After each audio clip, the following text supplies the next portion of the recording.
Assalamu alaikum warahmatullahi wabarakatuh, everybody. How you doing, family? This is your brother, Preacher Miles, the host of the SOS, the Shout Out Show, coming to you on another wonderful Wednesday. Hope everybody's having a great time. As you know, 4th of July is coming up tomorrow. Hope everybody's ready for those cookouts, the whatever you're going to put on the grill, the shish kebabs, the chicken, the fish, whatever you're going to put out. I just hope this is going to be a beautiful gathering wherever you are, whether you're inviting or whether you're invited or inviting people. We hope that it's a peaceful 4th of July. Case in point, understanding that this is 4th of July tomorrow, I'm looking at this whole idea of independence and democracy here in the United States and looking at the current state of events and current events that have just transpired. Today's topic is simply called the death of democracy. Are you not entertained? Are you not entertained? Now, that quote comes from the movie The Gladiator with Russell Crowe. And in one scene, he murders these people. The bloodlust is so strong for these people. He goes to extensive violence. And he looks at the crowd and goes, are you not entertained? Calling into question their bloodlust. Why are you so thirsty? Why is this entertainment in some regards? I came up with the whole idea of are you not entertained because I'm looking at politics, brothers and sisters. We've had a couple things happen from last week. We had the debate debacle with Joe Biden. Honestly, I wasn't surprised because everybody knew. A lot of people knew. You could tell, and it's interesting because in this country, as right now, we're dealing with ageism. And what I mean by ageism is that people being disqualified because of their age or the perception of age. In any other country, even in our religion, in our religious traditions, it's always been vital and important, of course, to respect the elders, to be at the feet of the elders, to take care of our elderly as needed. They gave so much to us. They poured so much into us. We need to pour into them in their latter years, but not now. Not now. Now, age is the thing that we use to discredit people, discredit their health, discredit their logic, discredit things they have done to contribute to society. We move them to the side. Now, I talk about the death of democracy, and this is the way I have to talk about it. Because the death of democracy has been dying a long time. You see, it's levels to this death. When I say it's levels to this death, it means that people have been removed from what happens when democracy does not work for them. I was with Sheikh Anwar Muhammad in Philadelphia. Shout out to Philly. We had a great show at Helium Comedy Club. Brother Musa, Dean Edwards, Omar Regan, Usman Habib, Nadir Pierre. I did a guest set. Shout out to Philly. Always a lot of love. But the first joke I told on that Thursday night was, I said, I guess you guys didn't want to watch the debate either. And it got a big laugh. But what I was talking about is almost like it's a paradox. And what I mean by paradox is we know that something very important is happening that will affect us, but we don't want to see it. We may want to hear about it, but it's hard to watch and happen right in front of us. It's like somebody who's on a bad drug trip or somebody who's on addiction, and we watch how the addiction takes away certain aspects of their life, the drive or the creativity, the health. We watch it taken away. And that's what happened to democracy here in the United States. Now, folks are going, well, preacher, what do you mean? I'm going to tell you exactly what I mean, and I'm not going to stutter. See, democracy has been working for a long time, okay? We can talk about white supremacy, but this is a situation where now white supremacy has levels. You said the biggest fear of a white person in America, the average white person, is that the person who is a little bit above them tells them that you're inferior, tells them that somehow you don't have value, because that language and lingo, it applies to the people who have been oppressed, systematically denied of their rights. And now you're saying, I'm going to compare you to these folks, knowing that even though these are white folks, the lower rungs of society, they still have breaks because of whiteness. Okay? It's like a person who steals. The biggest thing, a biggest fear of a thief is that somebody's going to steal from them. The biggest thing of a killer is that somebody's going to kill them. In law, the idea of law is that it's a universal application. We don't have that now. The biggest tool, as seen by the United Supreme Coup instead of court, the United Supreme Coup, is that we can bend laws that have everything to do with partisanship, but have nothing to do with serving the people. We are now beginning to see that a man who was found guilty multiple times in a hush payment agreement, he's found multiple times with files. Now the idea is that we have laws that we cannot control, but the laws go on the books and they have to say, well, the law works for everybody. It doesn't work for everybody. And they say that it works for everybody, knowing that they're not listening to the people. It's a very small group of folks that they're willing to listen to who have value. Now, before I get started, I'm going to go ahead and flip this over. I'm going to start the show. And all you people, all my shout out fans, shout out show family, not fans, family. I'm going to be back. Don't you move. This is a shout out show, Preacher Moss.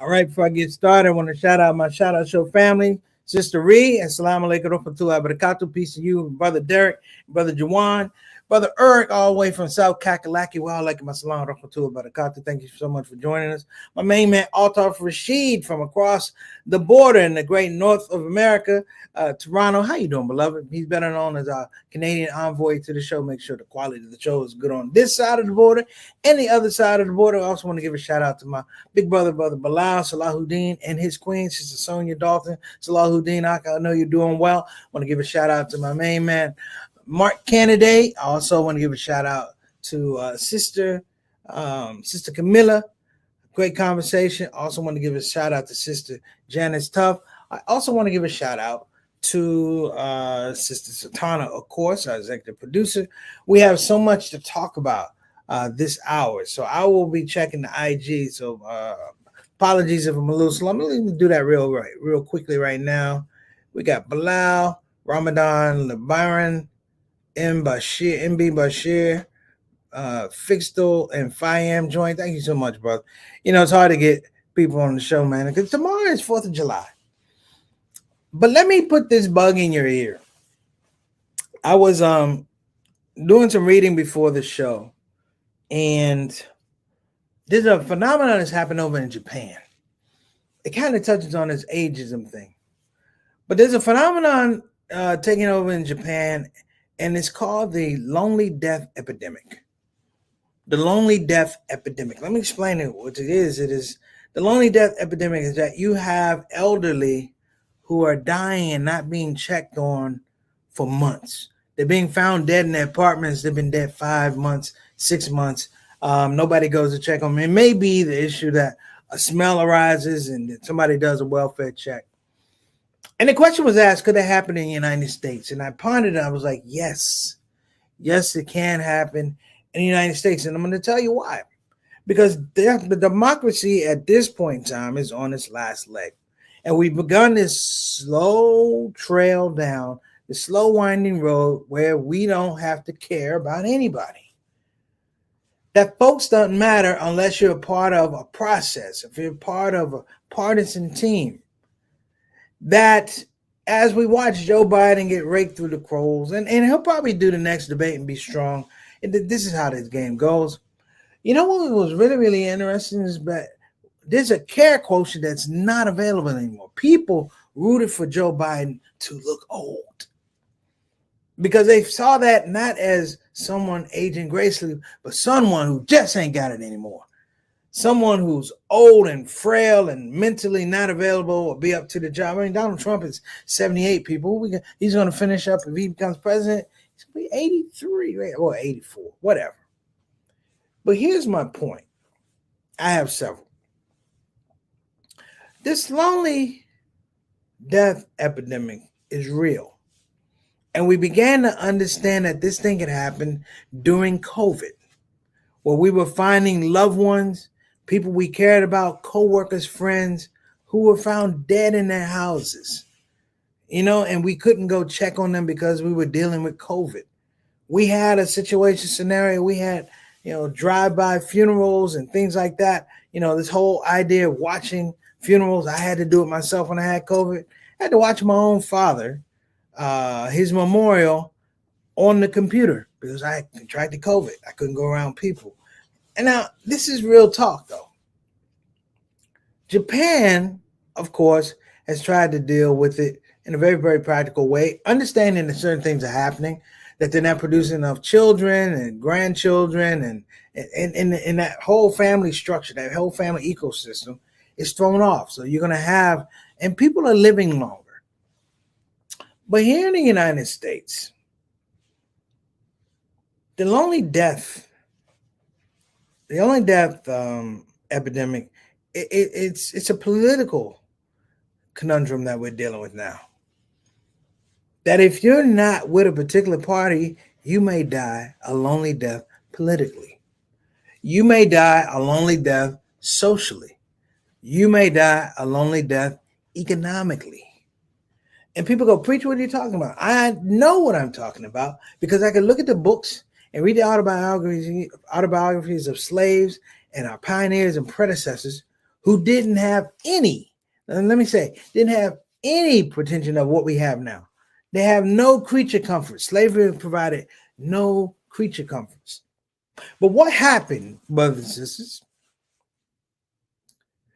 is understanding this, that if you deprive someone from freedom, it means when they have it, you automatically are going to be threatened by their freedom. There's a rule in the street.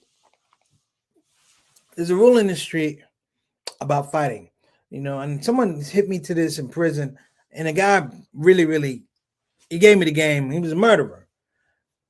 And we're having a conversation, and he talked about murder. I'm like, give me the psychology of murder. He's like, well, so-and-so did something to my family member. He said, I went for revenge. He said, well, let me tell you how revenge works. He said, revenge doesn't have a gauge.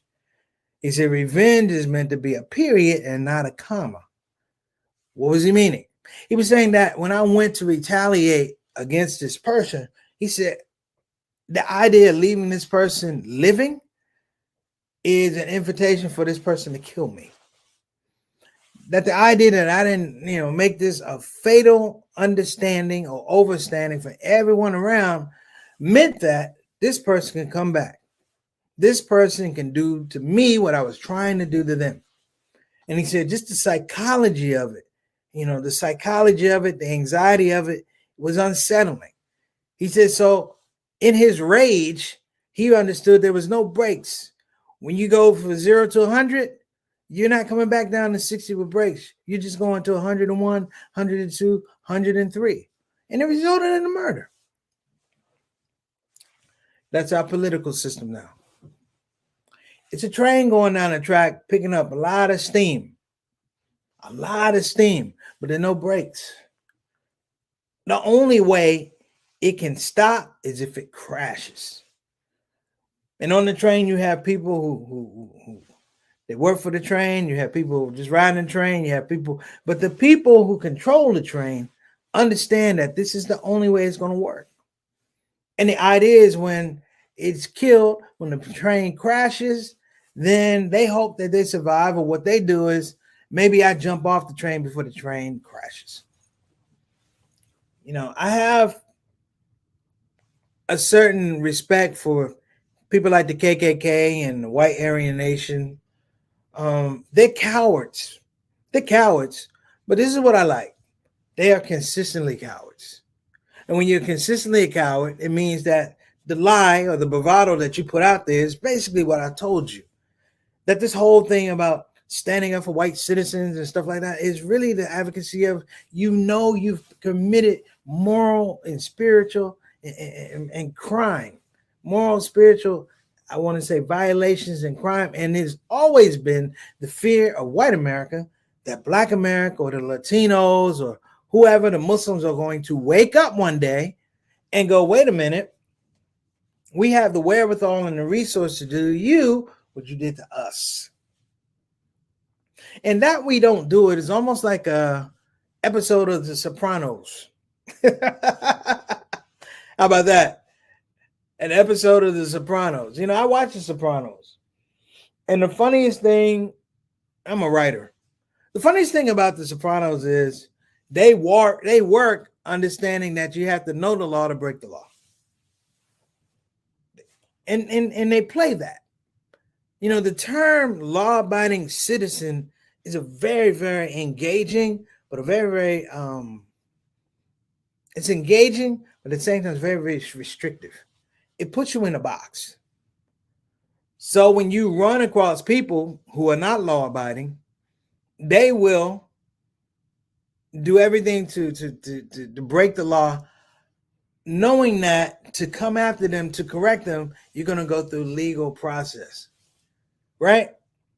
So something happens, say somebody shoots up my house, and say, no, they shoot up my mama's house, and I know who did it, and da-da-da. The people who shot up my mama's house, if they know me, know that I'm a law-abiding citizen. I'm a God-fearing man.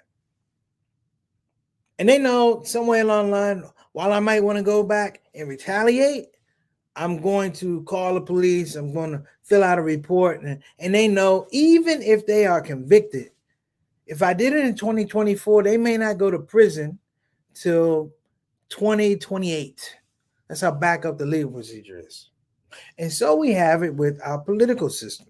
Democracy is not just dying, but it's delayed. It's a mercy killing, people. It's not people killing, it's a mercy killing. And we are set and arranged and strategically positioned to have to watch it not work over and over and over and over again to the point we feel like it has no value. That when you go to court is a process. If you ever go to court and you're trying to get some justice, you know what? You better take a calendar. Because the people in court, they're not interested in justice. They're interested in the easiest process that they can do. So if you are arrested on something, I'm going to tell you this. If you're arrested in May, you may not see your court case happen to the following May. Because it's going to be reset. And we're talking about the economy of this situation, brothers and sisters.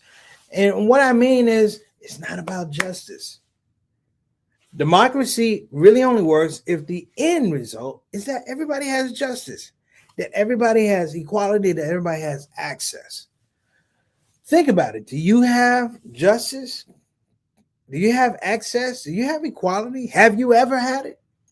At 57 years old, there are some places I go by, and I know that if legally they could do it, some of these restaurants, particularly in some of these areas, some of these restaurants, if they could legally do it, would put up a sign that said, whites only.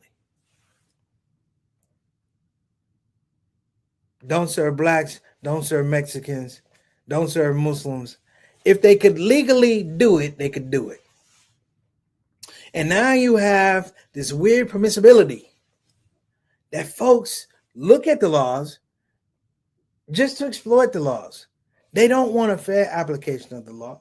I've brought up people who were at race riots running for political office.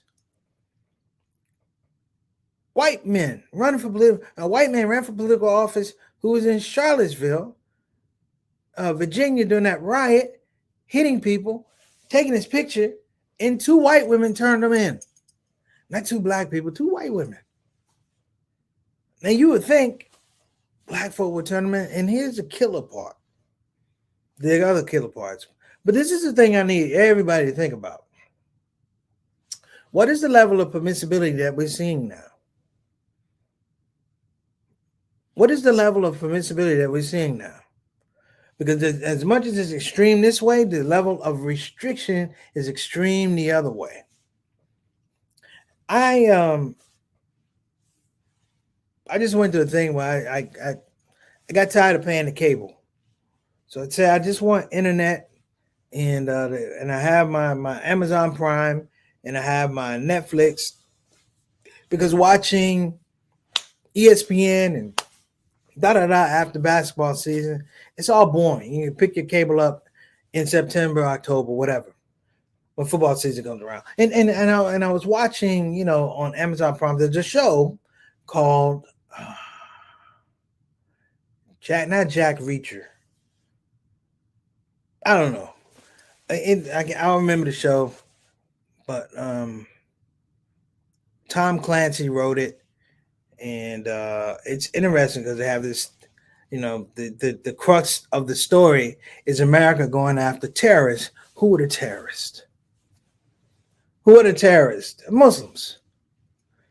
But the thing that's different about this is they try to show you all the Muslims and their natural surroundings with their kids, but they're still terrorists. They use all the floating language. Assalamu alaikum rahmatullahi wa barakatuh. But we finna kill some folks. Am I getting to the point?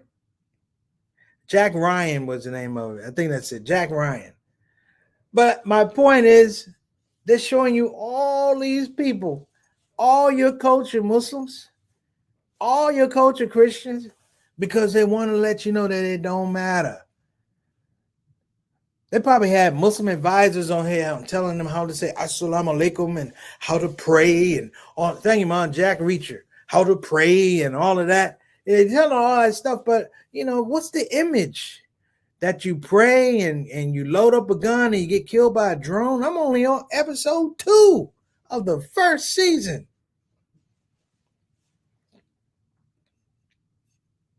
This is something we need to address, because this death of democracy is increasingly showing us how to have learned helplessness.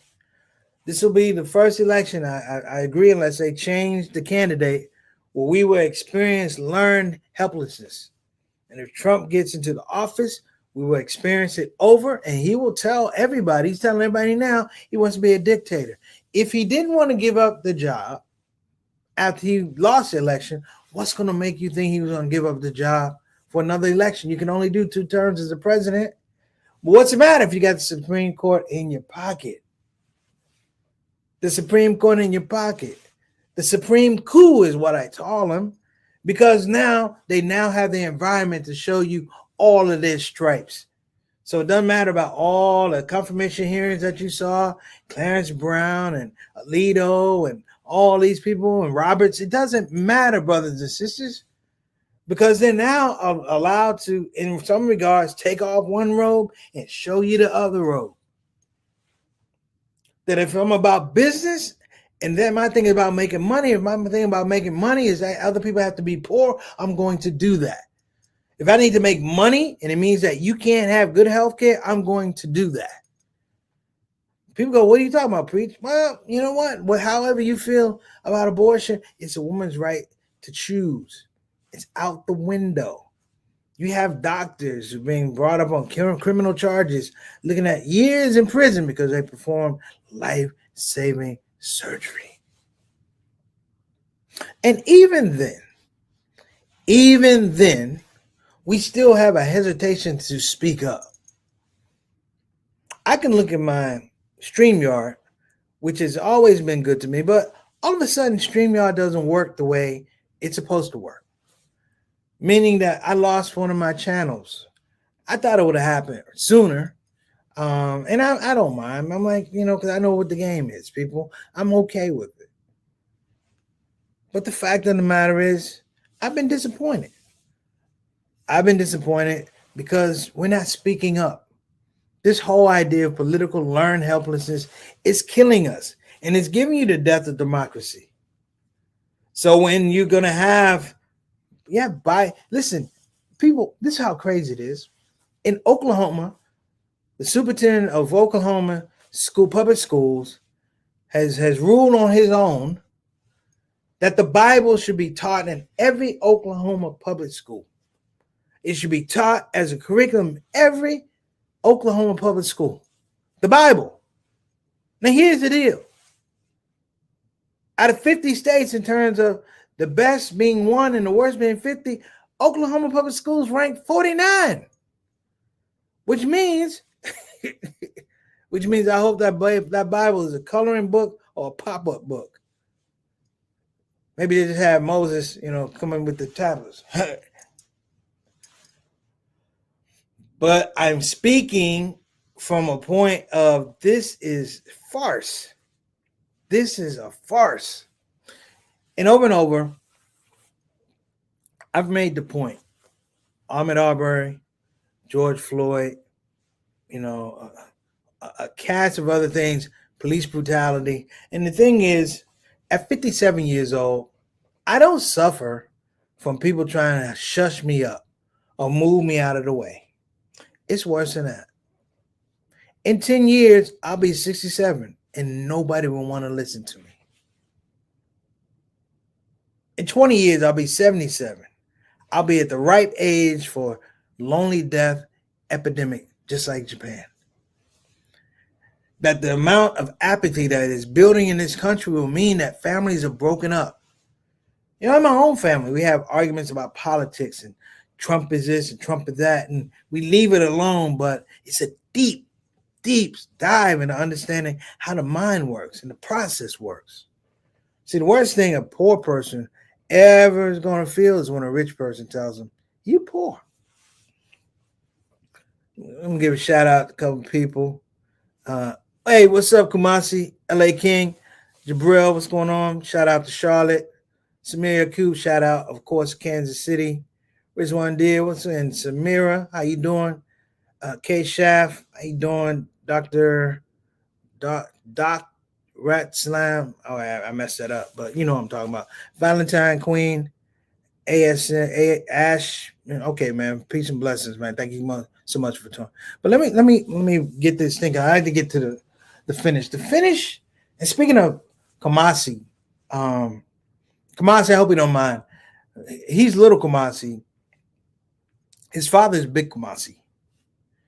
And it's a writer, screenwriter. And we had a really great conversation years ago when we were working on a script, looking at a script, man. The stories he tells are amazing. But I said, why do you think this script would sell? I said, why do you think this script may sell, or why do you think the script might not sell? And he said one of the most profound things. Kamasi may not remember this. He said, because people still think that democracy works. Because people still think that democracy works. And so this whole thing that we're about to have is a referendum on whether we want democracy or not for the 2024 election. That we still think that it's worth, here's the killer part. Do we still think that it's worth saving? When in the history of politics have we talked about, is democracy worth saving? And it happens in other countries. Now, we talk about Russia, but it's happening here. We talk about third world countries, it happens here. Talking about Rwanda, it happens here. Listen, it's not beyond my imagination for Trump to get into office, and when he doesn't see a protest, he'll do like he did while he was in office and bring out the National Guard. And I'm only saying the National Guard because this is the thing that, if you're a military person, you know what I'm talking about. He used a helicopter to clean out the square where the protesters were protesting. And that, brothers and sisters, is an act of martial law. That is an act of provocation. You don't do that. So let's get to the twist. We've talked about democracy. We talked about whether it's being saved.